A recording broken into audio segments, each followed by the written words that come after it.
13 रोजी नवेगाव येथे निवृत्त महिला अधिकारी कल्पना केशव उंदीरवाडे यांच्या झालेल्या निर्घृण हत्येप्रकरणी पोलिसांनी एका संशयित आरोपीला अटक केली आहे।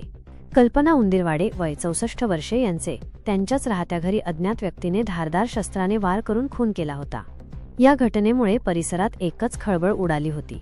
गुन्ह्याचे गांभीर्य लक्षात घेऊन पोलिसांनी तात्काळ विशेष तपास पथके तयार केली। तांत्रिक पुरावे आणि गोपनीय माहितीच्या आधारे पोलिसांनी आरोपी विशाल ईश्वर वाळके याला अटक केली आहे। अटक करण्यात आलेला आरोपी विशाल वाळके हा मृत कल्पना उंदीरवाडे यांच्या घरी भाडेकरू म्हणून राहत होता। पोलिसांनी केलेल्या तपासात चोरीच्या उद्देशाने त्याने हा खून केल्याचे निष्पन्न झाले आहे। पोलिसांनी घटनास्थळावरून महत्त्वाचे पुरावे जमा केले आणि कसून तपास करत आरोपीला बेड्या ठोकल्या आहेत।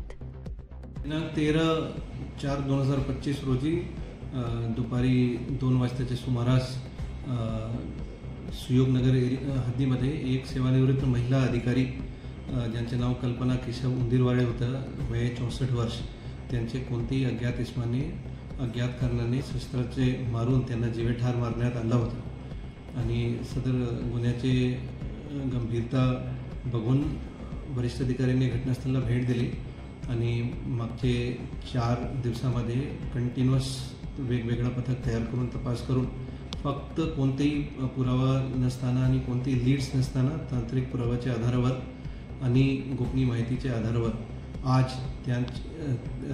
त्याच सेवानिवृत्त महिला अधिकारी यांचे भाडेकरू विशाल वाळके यांना ताब्यात घेऊन त्यांना अटक करण्यात आलेला आहे।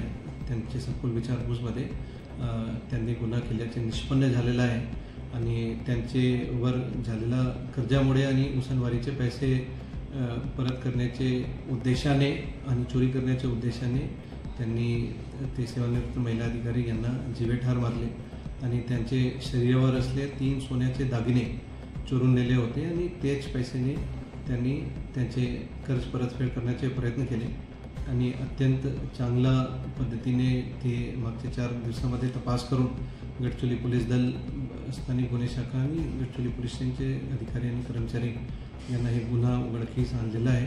आज आरोपीला कोर्टमध्ये पेश करून त्यांचे 5 दिवसाचे पोलीस कोठडी गडचिरोली पोलीसला भेटला आहे आणि या गुन्ह्याचे तपास पुढे गडचिरोली पोलीस करत आहे।